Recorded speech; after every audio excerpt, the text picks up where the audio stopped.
The internet world is too fucking microwave oriented. Everybody wants everything so fucking fast. You know what I'm saying? There should be no wine before it's time. You know what I'm saying? Something's happening in the city. What's good? 7:30, y'all. Here with my man Ill Bill, Non-Fiction, La Coka, Nostra, all that. Yeah. How you feeling tonight, man? I'm chilling. What's good? Everything's good, man. When's the last time you was in Toronto? It's probably like a year ago. Word up? Yup. Word up. And what have you been up to in the last year? What do you got on the go? Got a new album out called The Hour of Reprisal. Just dropped like a month ago. And I got the new La Coka Nostra project. Brand you can trust. It drops in January. Okay. What's the La Coka Nostra about? I heard a lot about it. Some big names on there. Yeah, that's a new group. It's me, my man Slane from Boston, my man Lefty from the Bronx, and House of Pain. Okay. Well, how'd you end up hooking up with Everlast and Lethal in the first place? Really started with Danny. That's my homie, and the La Coka thing was just a concept that he had that was really just like a mixtape kind of an idea, but it matured into like a full-fledged group. He's the one that brought me in the studio with Everlast and Lethal.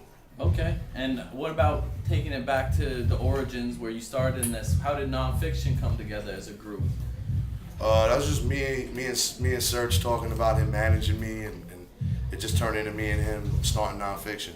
Okay. Like he brought in some of his homies, I brought in some of mine, and we started recording, and the rest is history. It kind of evolved from there. Yeah, the first thing you guys put down on record was Legacy, No Tomorrow. It was a 12-inch on Searchlight. And then soon after that, I shot Reagan. I shot Reagan, 4Ws, 5 Murrows, Black Helicopters, all that shit. And this man right here, I heard you doing some work with him sometime soon? You mean Sean Price? Yes, sir. Yes, sir. We got the Pill album. We're working on that right now. So that's a collabo album? Yeah, we're just starting to pick beats now. We really haven't started really recording shit yet, but we're picking beats. We've been on tour for the last 7 weeks. We're about to finish the tour. During the course of the tour, we started picking beats. So once we get some time, we're both from Brooklyn. So, okay. Once we get some time back in Brooklyn, we'll start recording. Okay. On that note, Brooklyn natives always bringing someone real important to the project. I've noticed you've reached out to Premier a lot for your project. What is it about Primo Beats that just keeps you coming back in general? I mean, he's just the best producer in the game. That's my favorite producer of all time. So I mean, that's just my own personal preference. I just always been a fan of Primo. Okay. Well, when y'all were doing Non-Fiction, Future Is Now, notice y'all got Preems, P, Large, you got Beatnuts on the project. Was there anyone who you were really, because it seemed like you were getting basically like the all-encompassing producer lineup. Is there anyone that you guys really wanted to have on that record that it just didn't quite pan out, or you would have loved to have had, but? It'd been cool to have Muggs on the record. Okay. I've been wanting to work with Muggs for a minute, so got to work with him on the new record, so we made up for lost time with that. Yeah. But if I could have got him on the Future Is Now, that would have been cool. Okay. And beyond producers, hip-hop heads in general, is there anyone in like the wide world of music that you've just been dying? I know you reach out to the metal world and a lot of different music. Rick Rubin. Yeah? Rick Rubin. Any particular, beyond the fact that he's an innovator in the game in the first place, is there any particular thing about his sound or why you would want to work with him at this point in time? You know why? Because he's the fucking man. Well, what kind of shit you think you guys would put together? Something dope. Bottom line? Yeah, anything I do is dope. Anything Rick does is dope. Okay. So it's gonna be twice as dope. What do you think of that new? 3 times dope. What do you think of that new Metallica record? I like the new Metallica record. Yeah, it's the best thing they've done in 20 years. I'm an old school Metallica fan, so I haven't really liked anything they've done in a long time. New record's dope. I like it. It's pretty good. I gotta really give it more of a listen. But I listened to it a couple times when it first came out, and I was digging it. Is there going to be an unauthorized biography of Metallica? Nah. They don't rate that? I mean, it's already, I did it. I did Slayer. I mean, if I'm going to do anything else, it's going to be after Nas does KRS-One. I'm curious, man. You're in tight with the family. You work with your brother on a lot of projects and whatnot.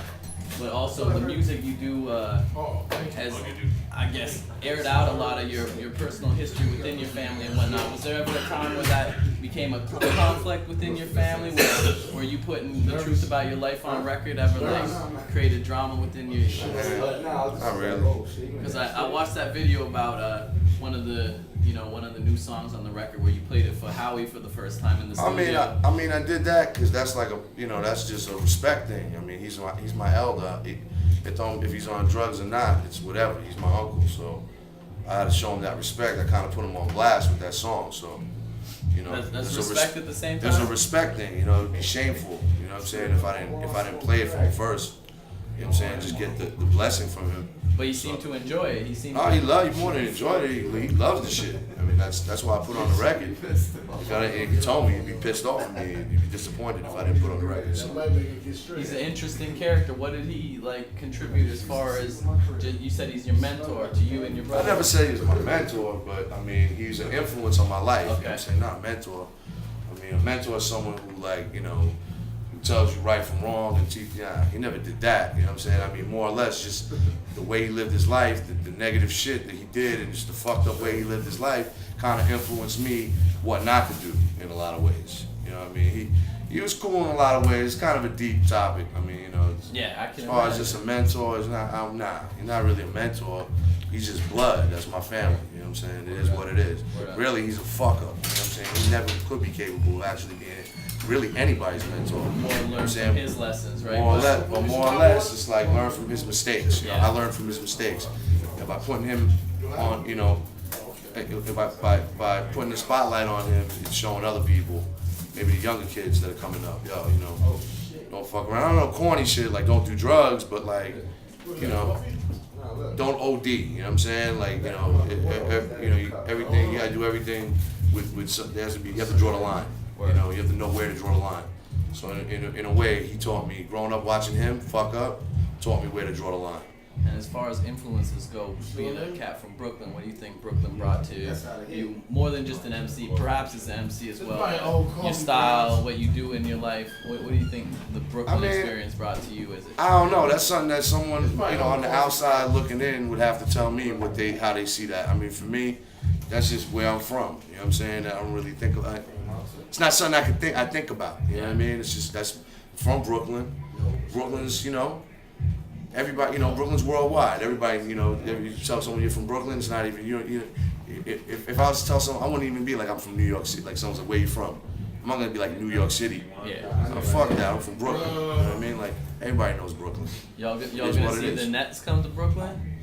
I mean, I don't know. You open for that? I mean, I don't give a fuck either way. It'd be kind of cool, I guess. It'd be cool to have a Brooklyn team again. I haven't had a Brooklyn team in my lifetime, so it'd be cool. I mean, either way, it's whatever. You know what I'm saying? I feel you. They ain't cutting me no check, so fuck them. I don't really, it's whatever. Where are you taking the Coka album? Like a lot of tunes are a couple years old. You got so much to choose from. What we leaked. I mean, we got like 40 songs that no one's heard. You know what I'm saying? So yeah, I mean, the album's done. So it's coming. It's coming. Is there a tour? Everything, world tour, the whole shit. Yeah, the album, the tour, more videos, everything. Whatever you would expect from an album. I mean, people think we put the brakes on shit. We didn't really put the brakes on anything. It's just like 3 different cities, 6 dudes, solo careers, you know what I mean? Everlast is getting nominated for Emmys, tours, So I think all things considered, we actually put together a really dope album within a relatively short amount of time when you break it down, between the solo records and everything else we've been doing.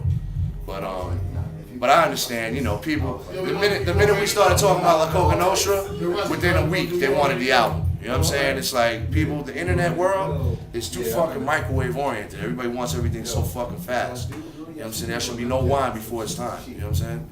Got you. And just in terms of you yourself, at the end of music, touring, is anything you personally want to accomplish and beyond the music, something you want to take on? You're talking about Everlast getting Emmy nominations, them different people going on into new realms. Is there anything beyond the music you want to try on? Nah. This is you, right? You good with this? I'm good, man. I mean, I don't know. You put me on the spot, man. I don't, you know. Any kind of